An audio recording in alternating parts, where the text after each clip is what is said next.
الحمد للہ رب العالمین والعاقبۃ للمتقین والصلاة والسلام على افضل الانبیاء والمرسلین ونحن على ذلك لمن الشاہدین والشاکرین اما بعد فاعوذ باللہ من الشیطان الرجیم بسم اللہ الرحمن الرحیم۔ محترم مکرم معظم و محتشم ناظرین کرام، السلام علیکم ورحمۃ اللہ وبرکاتہ۔ ناظرین کرام، اللہ تبارک و تعالی جل وعلا قرآن مجید برہان رشید میں بار بار ارشاد فرماتا ہے، مجھ سے مانگو میں عطا کروں گا۔ وقال ربکم ادعونی یستجب لکم، مجھ سے مانگو میں تمہیں عطا کروں گا، تمہاری ساری ضرورتوں کو پورا کروں گا۔ اور جب ہم رب سے مانگتے ہیں تو ہمارے اس عمل کو دعا کہا جاتا ہے، لہٰذا دعا دل کی مراد ہے، دعا ٹوٹے دلوں کی فریاد ہے، دعا بے قراروں کا قرار ہے، دعا ہر دل کا سرور ہے، اور دعا اندھیرے میں نور ہے۔ دعا ہر بندے کی ضرورت ہے، اور دعا بندے اور معبود کے درمیان وسیلہ محبت و قربت ہے۔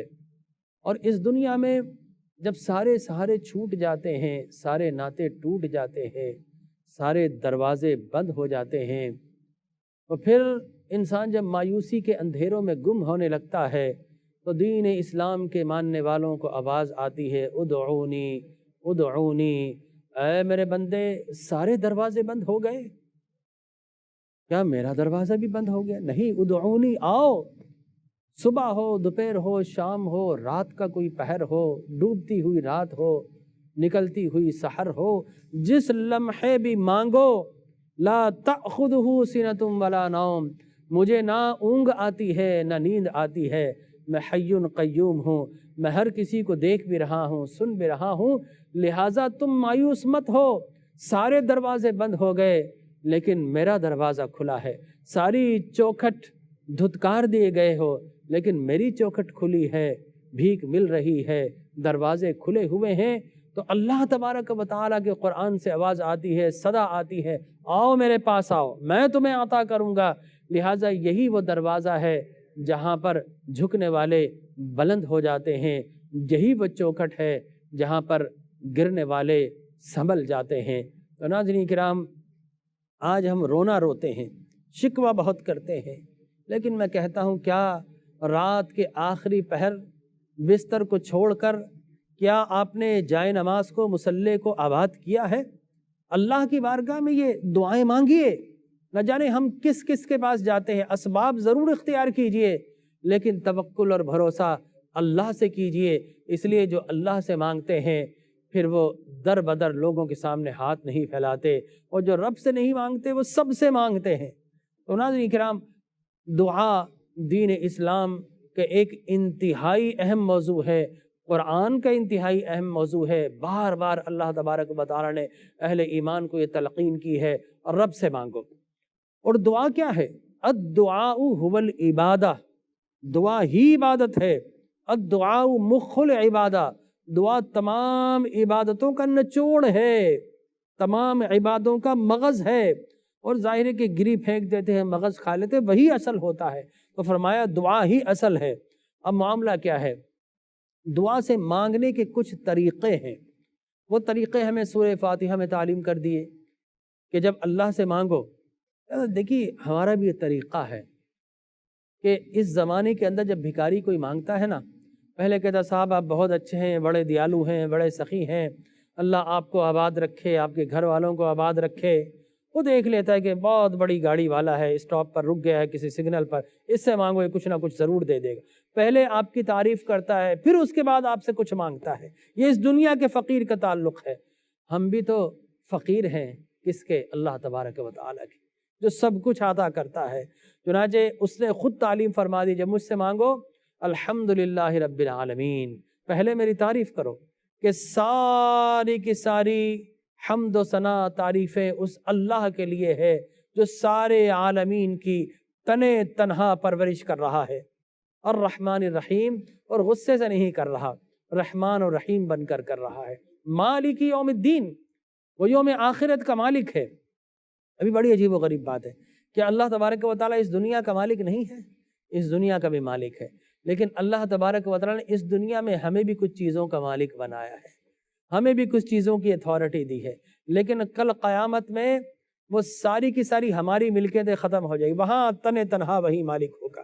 ہمیں اپنی مرضی کا مالک بنایا ہے، قیامت میں ہماری مرضی کے ہم مالک نہیں رہیں گے، وہاں پر فقط وہی مالک ہوگا۔ یہاں پر مرضی دی ہے، چلا لو جو چلانا ہے، اچھے کام کرنے ہیں یا برے کام کرنے ہیں۔ مالک یوم الدین، یہاں پر بھی مالک تو وہی ہے، لیکن کچھ نہ کچھ ہمارا اختیار دیا ہے، کچھ نہ کچھ اللہ تبارک و تعالیٰ ہمیں اسپیس دی، ہم اپنی مرضی سے چاہیں تو اچھی راہوں پر چلے جائیں، چاہیں تو بری اور خراب راہوں پر چلے جائیں۔ لہذا مالک یوم الدین، تو یوم جزا کا مالک، ایاک نعبد و ایاک نستعین، جب ہر تعریف ہی تیری ہے تو فقط ہم پھر تیری ہی عبادت کرتے ہیں، تجھ ہی سے مدد مانگتے ہیں۔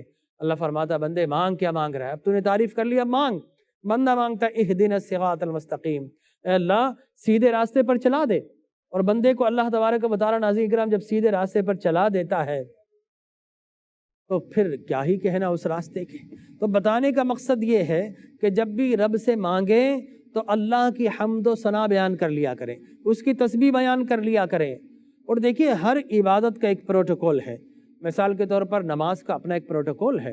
آپ نے تکبیر تحریمہ کہہ دی تو اب سارے کے سارے حلال کام بھی حرام ہو گئے، اس لیے اس تسبیح کو، اس تکبیر کو تکبیر تحریمہ کہا جاتا ہے۔ ایسی تکبیر کہ جائز کام بھی اب ناجائز ہو گئے، حلال کام بھی حرام ہو گئے۔ اب حالت نماز میں نہ کسی سے بات کر سکتے ہیں، عام حالات میں حلال ہے کر سکتے ہیں، نہ آپ کھا پی سکتے ہیں، عام حالات میں جو حلال ہے وہ کھا بھی سکتے ہیں، پی بھی سکتے ہیں، لیکن اب نماز میں چونکہ تکبیر تحریمہ کہہ دی اب حرام ہو گئے۔ اب نماز کا ڈسپلن چلے گا، نماز کا ایک پروٹوکول ہے، اس کو فالو کرنا پڑے گا، حضور کی اداؤں کو ادا کرنا پڑے گا، وہی پروٹوکول ہے۔ لہٰذا ہم نماز کے اندر اردو نہیں بول سکتے، پرشین نہیں بول سکتے، انگلش نہیں بول سکتے۔ بڑے بڑے انگریز بھی جب مسلمان ہوتے ہیں تو وہ نماز کے اندر وہی بولی بولتے ہیں جو میرے نبی کی بولی ہے، جو عربی ہے، جو لغت قریش میں قرآن نازل ہوا، فقط وہی قرآن، اسی کی تلاوت کی جاتی ہے، اس کے علاوہ کسی چیز کی تلاوت نہیں کی جاتی۔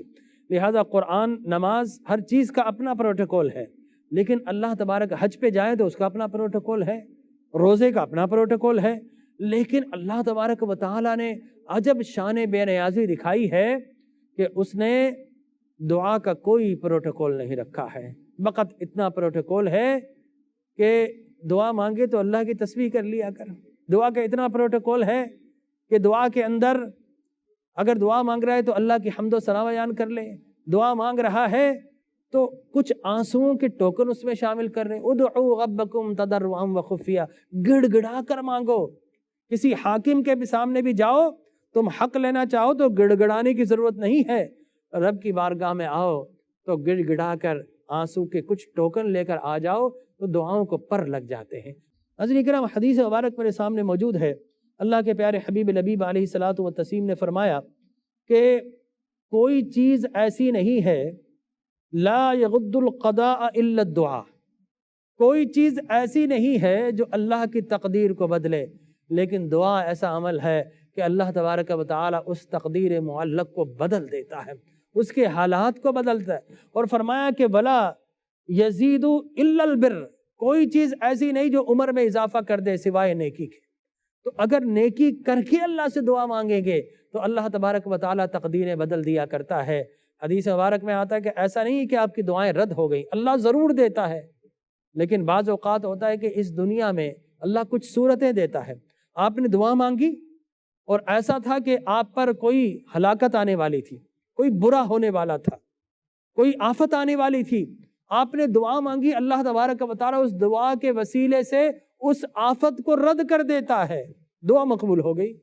یا ایسا ہوتا ہے اللہ تبارک و تعالی اس دعا کو جمع کر لیتا ہے، اور کل جب وہ میزان عدل پر پہنچے گا اس دعاؤں کا اجر کثیر صورت میں پائے گا، تو وہ کہے گا اے رب کریم کاش کہ دنیا میں میری کوئی دعا قبول نہ ہوتی، آج دعاؤں کا اثر قیامت میں مل جاتا۔ تو اللہ ضرور عطا کرتا ہے، لو لگائیے، اس سے مانگیے، منگتے ہو بھکاری بن کر مانگیے، انشاءاللہ رزق روزگار کی بہترین اللہ تبارک و تعالی صورتیں اور اسباب مقدر فرمائے گا انشاءاللہ، آمین۔ وآخر دعوایا ان الحمد للہ رب العالمین۔